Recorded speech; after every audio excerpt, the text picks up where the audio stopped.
Let's mic देश का मिजाज।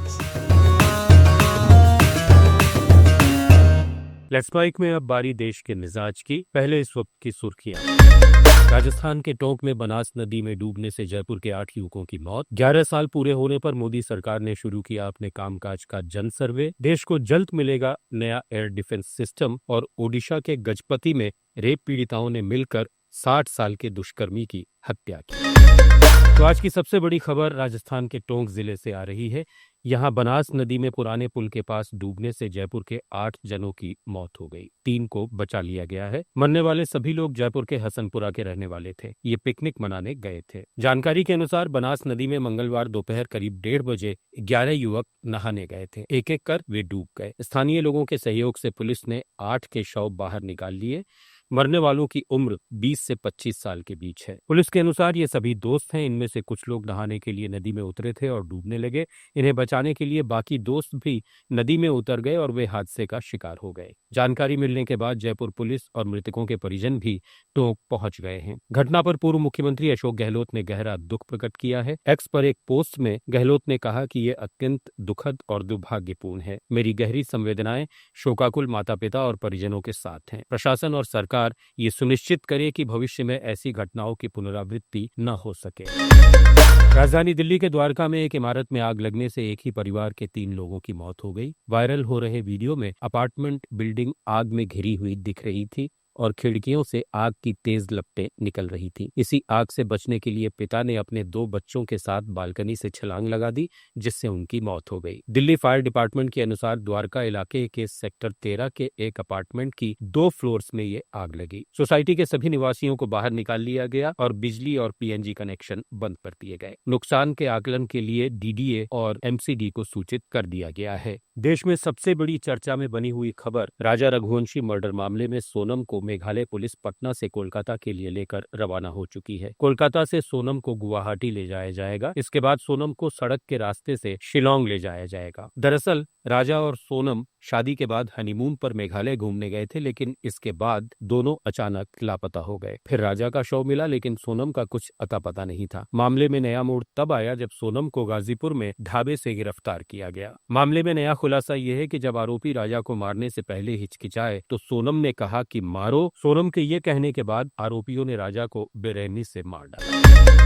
केंद्र सरकार के 11 साल पूरे होने पर उपलब्धियों की चर्चा करते हुए प्रधानमंत्री नरेंद्र मोदी ने दावा किया कि 140 करोड़ भारतीयों के आशीर्वाद और सामूहिक भागीदारी से संचालित भारत ने कई क्षेत्रों में तेजी से परिवर्तन देखे हैं। पीएम मोदी ने सामूहिक सफलता पर गर्व जताने के साथ ही सुशासन की परख जनता के मन से भी करने का निर्णय किया है। इसके लिए नमो ऐप पर 15 प्रश्नों वाला जनमन सर्वे शुरू किया गया है। विभिन्न क्षेत्रों से जुड़े इन प्रश्नों के उत्तरों से ये जानने का प्रयास होगा कि जनता की कसौटी पर मोदी सरकार कितनी खरी उतरी। प्रधानमंत्री मोदी ने एक्स पर पोस्ट में 11 साल के दौरान कामकाज को लेकर अपनी भावनाएं और आत्मविश्वास जाहिर करते हुए लिखा कि उनकी सरकार का सुशासन और परिवर्तन पर स्पष्ट ध्यान है।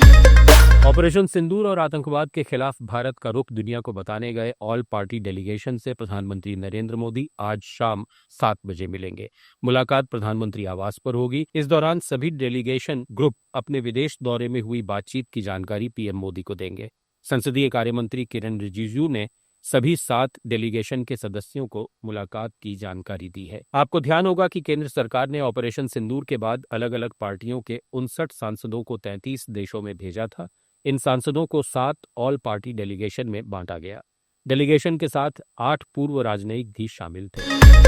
नीतीश कुमार कैबिनेट की बैठक में मंगलवार को स्वास्थ्य विभाग से जुड़ा एक अहम फैसला सामने आया, जिसमें विभिन्न जिलों में 7 सरकारी डॉक्टरों को लगातार गैर हाजिर रहने के कारण सेवा से बर्खास्त कर दिया गया। राज्य सरकार में जितनी भी महिला सरकारी सेवकों की नियुक्ति हुई है, उनके पदस्थापना स्थल के पास ही उन्हें सुरक्षित आवास सरकार की ओर से मुहैया कराया जाएगा। यही व्यवस्था शिक्षा विभाग पर भी लागू होगी। महिला शिक्षकों को भी आवास मिलेगा। राज्य में लगभग 3.5 लाख महिला सेवक हैं। एक अन्य बड़े फैसले में पंचायती राज विभाग में एलडीसी के 8,093 और स्वास्थ्य विभाग में 36 पद भरे जाएंगे।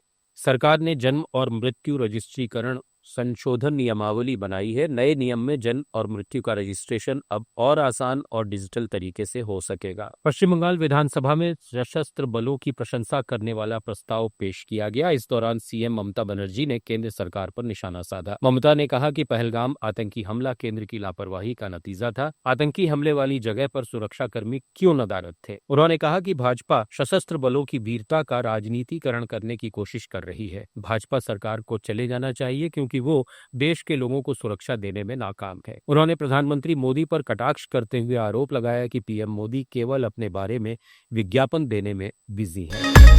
देश की सूचना और मनोरंजन में प्रमुख किरदार रही केबल टीवी इंडस्ट्री अब पूरी तरह से बंद होने के कगार पर आ गई है। इंटरनेट और ओटीटी प्लेटफॉर्म्स की बढ़ती लोकप्रियता ने इस सेक्टर को पूरी तरह बर्बाद कर दिया है। एक ताजा रिपोर्ट के मुताबिक अब तक 5 लाख से अधिक लोग इस सेक्टर से अपनी नौकरियां गंवा चुके हैं और आने वाले वर्षों में ये संख्या 10 लाख तक पहुंच सकती है। कंज्यूमर अफेयर्स मंत्रालय के एडिशनल सेक्रेटरी संजीव शंकर ने कहा कि केबल सेक्टर से जुड़ी जो हालिया रिपोर्ट पेश की गई है वो बेहद अहम है। इसमें विस्तार से बताया गया है कि केबल नेटवर्क किन किन चुनौतियों से जूझ रहा है और उसे दोबारा स्थिर करने के लिए क्या क्या कदम उठाने जरूरी हैं। रिपोर्ट में कहा गया है कि जब उपभोक्ताओं के पास अपने टीवी और फोन में ओटीटी प्लेटफॉर्म्स जैसे विकल्प हैं तो वे केबल टीवी पर क्यों निर्भर करेंगे। रिपोर्ट के अनुसार 2018 से 2024 तक इस इंडस्ट्री में 31% कर्मचारियों ने अपनी नौकरी गंवाई है।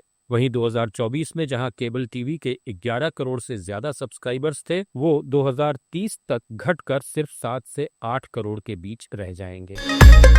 देश में कोरोना वायरस के केस तेजी से बढ़ रहे हैं। एक्टिव केसों की संख्या 6,815 पहुंच गई है।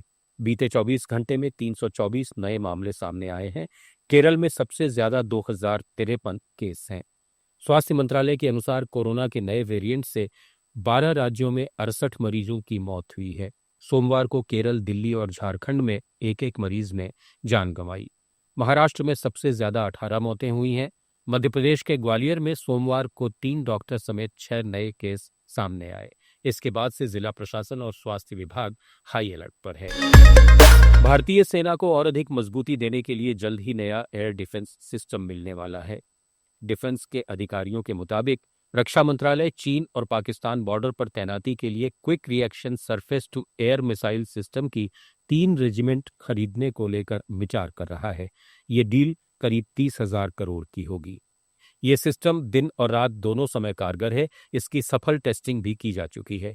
डिफेंस सिस्टम को defence research and development organisation ने तैयार किया है। ये एक जगह से दूसरी जगह ले जाया जा सकता है। इस सिस्टम में मूविंग टारगेट खोजने, ट्रैक करने और कम समय में फायर करने की कैपेसिटी है। इस डिफेंस सिस्टम के सेना में शामिल करने के लिए काउंसिल की बैठक इसी महीने के चौथे सप्ताह में हो सकती है। राजस्थान में लंबे इंतजार के बाद लोक सेवा आयोग को अध्यक्ष मिल गया है। डीजीपी उत्कल रंजन साहू को आरपीएससी अध्यक्ष बनाने के राज्यपाल हरिभाऊ बागड़े ने आदेश जारी किए। साहू की जगह अब प्रदेश में नई डीजीपी की नियुक्ति होगी। ओडिशा के रहने वाले यूआर साहू 1988 बैच के आईपीएस हैं। पिछले साल 11 फरवरी को वे राजस्थान के डीजीपी बनाए गए थे। उनसे पहले भी आरपीएससी अध्यक्ष पद पर आईपीएस संजय श्रोत्रिय थे, जिनका कार्यकाल पिछले साल 1 अगस्त को खत्म हो गया था। यूआर साहू ने नई जिम्मेदारी मिलने के बाद मीडिया से चर्चा में कहा कि सभी परीक्षाएं साफ सुथरी और पारदर्शी तरीके से हो, ये प्राथमिकता रहेगी। पूरे राजस्थान को जानकारी है कि पिछले कई साल में जो भर्ती परीक्षाएं हुई उनमें कई प्रकार की समस्याएं आई थी। ओडिशा के गजपति जिले में 60 साल के रेप के आरोपी की हत्या करके शव जला दिया गया। इस मामले में पुलिस ने 10 लोगों को अरेस्ट किया है, जिसमें 8 महिलाएं और 2 पुरुष हैं। पुलिस ने गांव से करीब 2 किलोमीटर दूर जंगल में एक पहाड़ी से मृतक की हड्डियां और राख बरामद की। जिन महिलाओं को पकड़ा गया है वे सभी यौन शोषण की शिकार हुई थीं। जिस व्यक्ति को मारा गया है वो काफी समय से महिलाओं का शोषण कर रहा था। 3 जून को उसने 52 साल की एक विधवा का रेप किया। घटना सामने आने के बाद महिलाओं ने एक मीटिंग की और आरोपी को मारने का फैसला किया। पुलिस ने बताया कि सभी महिलाएं आरोपी के घर गईं। उस वक्त वो सो रहा था, तभी उस पर कुल्हाड़ी से वार कर दिया। हत्या के बाद शव को जंगल ले जाकर जला दिया गया। इस घटना में 2 पुरुषों ने भी महिलाओं की मदद की। एक अनोखी खबर सामने आई है, जिसमें बचपन में हुई दुश्मनी का बदला बुढ़ापे में लेते हुए एक बुजुर्ग ने दूसरे के दांत तोड़ दिए। केरल के कासरगोड जिले के मालोम कस्बे में 62 वर्षीय विजय बाबू पर उनके बचपन के दो दोस्तों ने 50 साल पुरानी रंजिश के चलते हमला कर दिया। इस हमले में बाबू के 2 दांत टूट गए। घटना तब हुई जब बाबू मालोथू बालकृष्णन और मैथ्यू वल्लिया पक्कल नाम के 2 पूर्व सहपाठियों से जनग्राम होटल के बाहर मिले। बातचीत के दौरान पुरानी बातों को लेकर झगड़ा हुआ जो देखते देखते हिंसक हो गया। तीनों बचपन में एक ही स्कूल में पढ़ते थे। जब वे चौथी कक्षा में थे तब बालकृष्णन ने उन्हें पीटा था। इसके बाद भी वो सालों तक साथ खेती करते रहे। हालांकि पुरानी बातों की टीस दोनों आरोपियों के मन में बनी रही और उसी का नतीजा ये हमला था। राष्ट्रीय स्वयंसेवक संघ के सरसंघ चालक मोहन भागवत 2 दिन के बिहार प्रवास पर पटना पहुंचे। संघ प्रमुख पटना के मर्चा मर्ची रोड पर स्थित केशव सरस्वती विद्या मंदिर में चल रहे कार्यकर्ता प्रशिक्षण वर्ग प्रथम में शामिल हो रहे हैं। वे बुधवार शाम तक इस प्रशिक्षण शिविर में रहेंगे और उसके बाद रवाना हो जाएंगे। केशव सरस्वती विद्या मंदिर में ये वर्ग 24 मई से चल रहा है, जिसका समापन 13 जून को होगा। बिहार के सिवान के कोरियागोठी इलाके में अफराद मोड़ के पास एक ट्रक और पिकअप की टक्कर में 3 लोगों की मौत हो गई।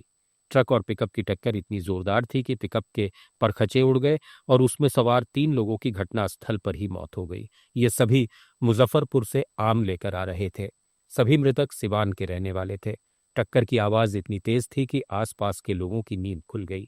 लोग घटनास्थल की ओर दौड़े। हादसे के बाद ट्रक चालक गाड़ी छोड़कर मौके से फरार हो गया। बिहार के पूर्णिया में 5 साल की बच्ची से रेप का मामला सामने आया है। बताया जा रहा है कि बच्ची दुकान पर सामान खरीदने जा रही थी, तभी आरोपी बच्ची को स्कूल के पीछे खेत में ले गया और बच्ची को बेसुध छोड़कर फरार हो गया। बच्ची 2 घंटे बाद भी घर नहीं लौटी तो परिजनों ने उसकी खोजबीन शुरू की। पीड़ित परिवार बच्ची को खोजते खोजते बांसवाड़ी पहुंचे, जहां वो बेहोश मिली। घटना धमदाह थाना क्षेत्र के गांव की है। पीड़ित परिवार ने घटना की सूचना ग्रामीणों को दी। मामले में गांव की पंचायत भी बैठी, जिसने मामले को रफा दफा करने की कोशिश की। उत्तर प्रदेश के गाजियाबाद में 28 साल की महिला की लाश सूटकेस में मिली। पता तब लगा जब सुबह 8 बजे इसे कुत्ते खींचते नजर आए। लोगों को शक हुआ तो पुलिस को सूचना दी गई। पुलिस के अनुसार घटना लोनी बॉर्डर थाना के शिव वाटिका के पास की है। महिला के शरीर पर चोट के निशान मिले हैं। ऐसे में पुलिस मान रही है कि गला दबाकर हत्या की गई। लोनी बॉर्डर इलाका बागपत जिले की सीमा और दूसरी तरफ दिल्ली के नजदीक है। ऐसे में माना जा रहा है कि दूसरी जगह हत्या कर लाश यहां फेंकी गई। फिलहाल पुलिस शव की पहचान कराने की कोशिश में जुटी है। उत्तर प्रदेश के पीलीभीत में समाजवादी पार्टी के जिला कार्यालय को खाली कराया जा रहा है। कार्रवाई की सूचना मिलते ही 200 से ज्यादा सपा कार्यकर्ता मौके पर पहुंचे। उनकी नगरपालिका के अधिकारियों से नोकझोंक और धक्का मुक्की हुई। इसके बाद सपा कार्यालय को छावनी बना दिया गया। 50 अफसर और 5 थानों के 200 पुलिसकर्मी तैनात किए गए। निगरानी के लिए ड्रोन भी उड़ाए गए। इसके बाद सपा नेताओं ने 6 महीने का समय मांगा। प्रशासन ने मांग मानते हुए 6 दिन दिए हैं। अब 16 जून तक कार्यालय खाली करने को कहा गया है। दरअसल सपा कार्यालय नगरपालिका ईओ के रेजिडेंस में चल रहा था। 3 दिन पहले नगरपालिका ने कार्यालय के गेट पर नोटिस चिपकाया था और 10 जून तक कार्यालय खाली करने को कहा था, लेकिन कार्यालय खाली नहीं किया गया। तो ये था अब तक का देश का मिजाज। बने रहिए लेट्स माइक के साथ। आप सुन रहे थे let's mic more than radio. Follow कीजिए हमें हमारे सोशल मीडिया प्लेटफॉर्म्स पर। It's time for news. It's time for more than radio. Presenting the first radio news app, Let's Mic. Let's Mic, a news-based app on your phone where you get to watch and listen news, talk shows, interviews, radio show podcasts. On Let's Mic, you get all relevant information of TV, print, radio, podcast, and digital. Let's Mic talks about every segment of life.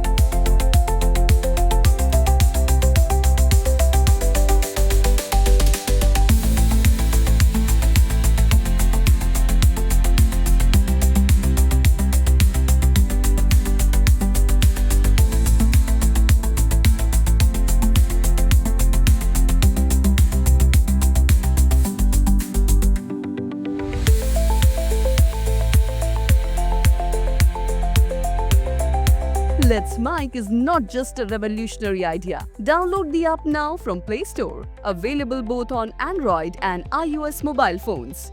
Follow us on YouTube, Instagram, Twitter, LinkedIn, Facebook, Telegram, WhatsApp, Snapchat. Let's talk, let's connect, and let's mic.